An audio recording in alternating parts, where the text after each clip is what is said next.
Can I ask you a personal question? You seem to be, and you are, a very deep strategic thinker in your policies. You've presented so many budgets.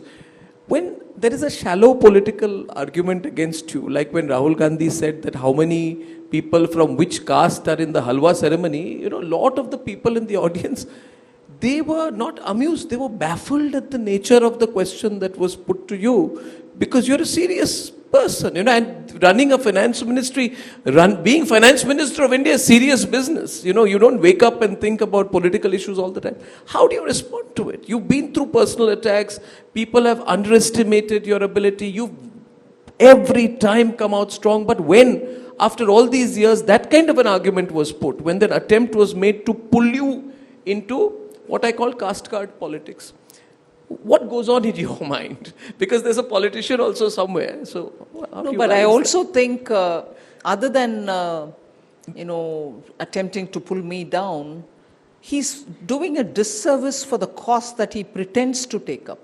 Why so? In this case, for instance, talking about halwa, talking about how many scheduled castes are there, yes, how many OBCs are there. If you're really intending to serve the cause of scheduled castes, yes, it's not a halwa ceremony on which you'll question that. That's true. You'll do so much more to help the cause of really scheduled castes and OBCs, rather than say, during the halwa, if you had 5 fellows belonging to OBCs or SCs or STs, you've served the cause. Somewhere, I feel the people who are around him, helping him, are not putting the gravity of issues. True. And the challenge. Before he takes it up. One, it doesn't matter to me whether he wants to undermine me or pull me down. I'll stand up with my defense. But the cause that for which you're pretending to take up, I remember that Batta Parsol sometime in 2011, 12. Yep. You went in favor of the farmers. Tell me, what are you doing for farmers? And look at the way in Karnataka, the Congress party has helped, directly or indirectly, people to claim farmers' lands in the name of Waqf. Waqf board. Where is the Congress party and where is Batta Parsol? Where is Rahul Gandhi when it comes to Karnataka's farmers? So the gravity of the cost that he takes is momentary. That minute I ask and I forget. Move to the next, move to the next, move to the next. He's just not gathering any moss. Yeah. He's just moving. So for me, the worry is India's opposition. And I'm sorry to say this, I'm not trying to pull down anybody. India's opposition needs leaders who can stand up in the parliament and question the government. Oh, yes. Do stand up. That's so amazing. And make sure that people feel, well, as opposition, look at the way the government is put on the mat by the leaders of the opposition. No, now they're saying even within 6 months after Lok Sabha election, we're tantalizingly close to 100 Congress got. And thought from 55, if I went to 100, people are with me. Yes, people are with you for being in the opposition, but you're not doing that job. You're talking on halwa one day, you're talking on youth another day, you're taking a copy of the constitution when the chairman says you're not supposed to hold anything in your hand. No pictures, no placards, no books, no whatever. But you're doing all these. And you're often seen sitting like this in the house. I mean, excuse me. Yeah, like this, something like, I'm sorry. I don't want to dramatize it. No, it's the truth. I want an opposition leader who sits to ask the question. Oh, yes. So the moment he gets up, all of us should say, oh my God, let's see what he's going to ask now. That's the point. You're sort of making... Yeah. What kind? God. I know. We need an opposition. Yes, we need an opposition. Who can speak for those who want to question the government. Yeah. They say there's a quote, a rolling stone gathers no moss. Rahul Gandhi is going to think he's very cool. He's like a member of the Rolling Stones band, given what you said. But less said, the better, Let me just change the subject there, ma'am. But on a serious note, you have opposition state governments which are in trouble. How does the center view them? The BJP goes for the kill on them. Like Himachal Pradesh, they say there's a toilet tax nowadays, and There was another controversy recently on the samosas that were meant for the chief minister were consumed by someone else. Silly issues. Then Karnataka has a fairly interesting deficit, and we had Mr. Sitharaman actually give advice with D.K. Shivakumar sitting next to him that next time you make promises, please think whether you have the money for it. Problem, Mr. Kharge doesn't realize there are cameras everywhere. He was recorded saying that. We debated it at night. We keep looking for these issues also. Now, are you a little too tough with the state governments? Ms. Sitharaman, if you don't mind my asking you, because all of them point their fingers at you. All these chief ministers, they point their fingers at Prime Minister, of course, but they point their fingers at you saying, Nirmala Sitharaman, Finance Ministry, allocation of funds, Niti Ayog, they have complaints everywhere that we are not being given what are... So what if we give freebies? It's our policy. Government should support us long term, etc. Bengal, Mamata Banerjee, all of them. So how much truth is there in that comment that there's a little Not bit of... one bit of truth. Are you sure of that? I'm sorry to sound so aggressive on No, I like you aggressive. You're no longer come aggressive. on. When you were spokesperson, you were very aggressive. Nowadays, you've become far less aggressive. But please, You we like accuse me, we like the Finance aggressive Minister. Nirmala Sitharaman on top of those. Arnab will be the first fellow to say, what is this finance minister? She doesn't No. contain, she can't take No, criticism. please. She shouts, she gets Not- aggressive and look at Gautam Gambhir. He's been told, why is he always contented? He's a good cricketer. He's gone there to Amazing. get cricket to some order. Amazing. But even there we tell him, no, you can't be this, you can't be that. Like that I'll be told. No, You're not a spokesperson anymore. Why are you getting angry? Why are you giving answers like that? So I'm remaining quiet. But now you provoked me adequately. And we want you to bat like Shrikant now, ma'am. I'm honestly saying, and I repeat with my eyes wide open, looking into the Yes. very august audience. Yes, ma'am. There's not one element of truth in this, that the center is denying states their funds. Whichever state says it, I'll come and stand one-on-one to say this. It's not right. Because it may be a different story that they want more. They want more either because they're giving freebies or because they don't know to generate revenues, or they are not able to contain the loopholes, or they are not able to, look at newer ways of getting revenue. It may be anything. But to say that the center is denying them funds is absolute. Yes. Yes. I was going to say nonsense. Yes, it's all right. Maybe that's not right. No, it's all but baseless. Yes. See, the formulation of how much has to be given to a state for the next 5 years is decided by a finance commission, a constitution body. Yes. And if that body finally gives a report and that's accepted and post that the formulation is on the central government, we do it accordingly. There's no way I can have, I like Madhya Pradesh more than Kerala, so cut down on Kerala, give Madhya Pradesh. Impossible. The system is completely fitted with mechanism that automatically every month the devolution happens. So that argument has been placed several thousand times, and there was one state which has taken us to the Supreme Court, and the Supreme Court has also very clearly said you go amicably sort it out with the central government.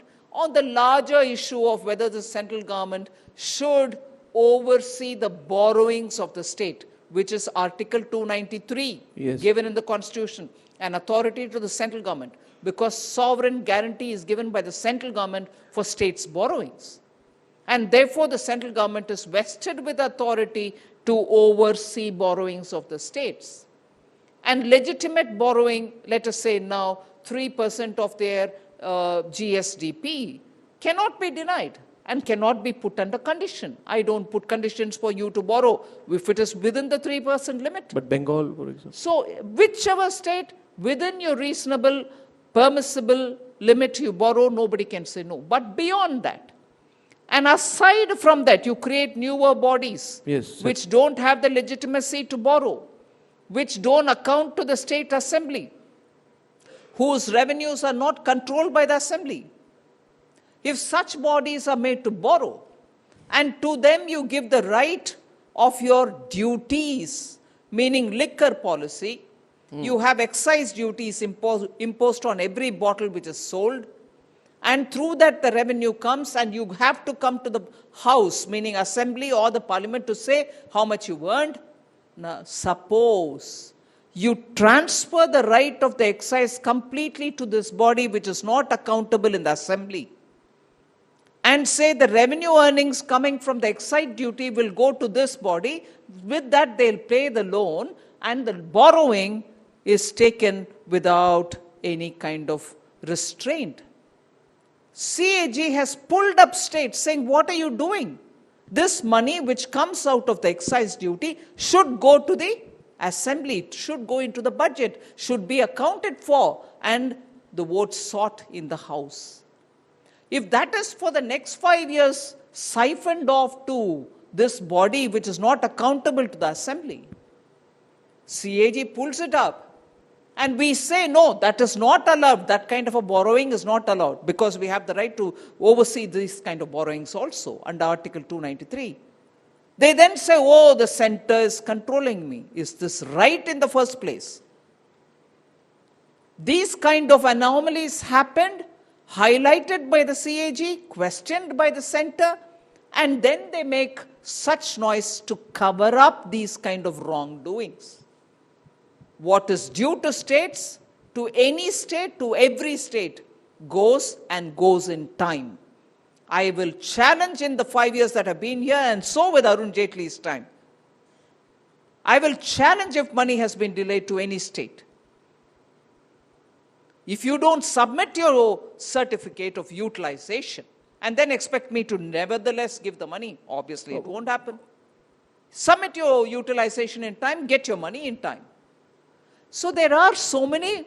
So in Bengal, this utilization issue became a big issue in Bengal. Yes. Bengal has not given you utilization certificates. That is the Manrega funds not going there. But why should the people of Bengal suffer? Why should the people of Bengal suffer? Recently, Prime Minister got emotional in a scheme when he was announcing medical facility. And he said that I forgive the people of Bengal should forgive me because I am not able to serve them, because my schemes are not being allowed by Mamata Banerjee, and the Bengal government says we don't need your scheme. That's right. Our scheme on health insurance is better than yours. So doesn't Tamil Nadu. doesn't the person in Bengal just end up suffering because of it? What is the person's recourse then? The citizen, whether in Bengal or in Tamil Nadu, have no fault of theirs. Yes. They are not at fault. But when state governments politicize such things, Yes. and they don't allow schemes of the central government to reach the state citizens, it's unfortunate that the citizens don't benefit. Tamil Nadu, I'm purposely bringing that on board, PM Vishwakarma Yojana, to benefit 18 such people, barbers, boat makers, fish net makers, masons. What is their caste? Who asked their caste? Absolutely. Whereas in Tamil Nadu, the politicians there, the government there, distorts it by saying Vishwakarma is a jati. You are giving it to the jati. What understanding of jati is this?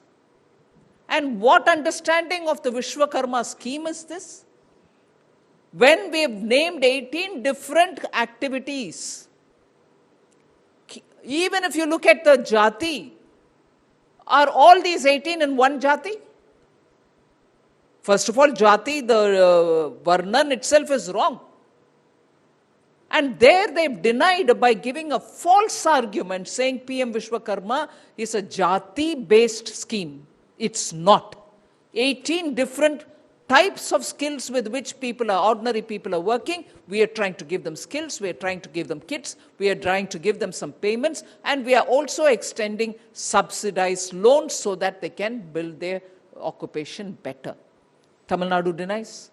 Bengal denies on Manrega. You can see, and Ayushman Bharat is denied. Yes. It is purely out of this jealousy that all people, common people-friendly schemes of the central government are reaching the ground, and they don't want to recognize the good work which is being done by Prime Minister Modi's schemes. Okay. I know you have a busy schedule. I'll take one question. You have a long journey as well, but one question which everyone wants to ask you, ma'am.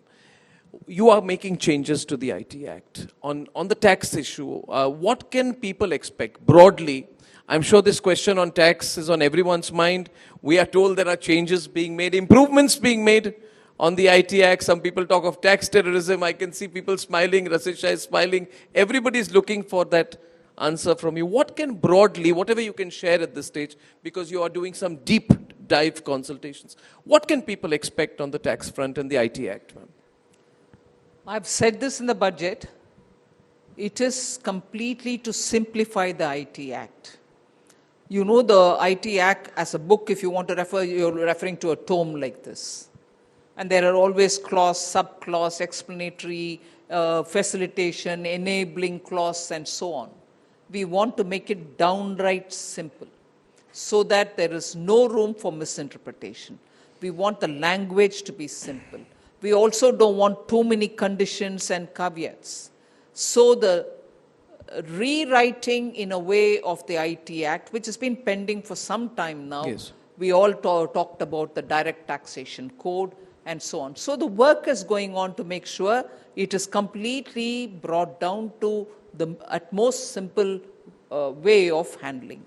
One thing I want to make very clear, at the time when I proposed it in the last budget, it was to make the language simple so that it can be complied with straightforward, no questions asked.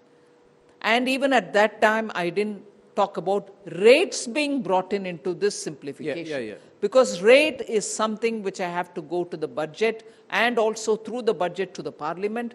Simplification is already gone through in the parliament saying, yes, you have to simplify, but rate will be a subject of a budget and never a subject of such discussions. So here, I'm not indicating that, yes, I'm changing, or I'm not indicating, no, I will not change any rate, tax rate for the income tax. But I just want to say, because you talked about this particular thing, it is for simplifying so that compliance is not a burden, so that officers at the local level, in the field level, don't subject taxpayers to wrong interpretation and harass them. Don't quote certain sections which are almost dormant to harass them. Remove that element of rent seeking completely so that it becomes simple. Well, that I think we all appreciate. And we appreciate your time today. And I think this intimate gathering, where there's so many headlines today we've got from you. Thank you. Once again, without overstating at all, let me say we are very proud of our finance minister for her leadership and for being an example of true leadership in government. A round of applause for you. I think they're giving you a standing ovation, ma'am, and we are very grateful for your time, ma'am. Very, very grateful. Very, very grateful.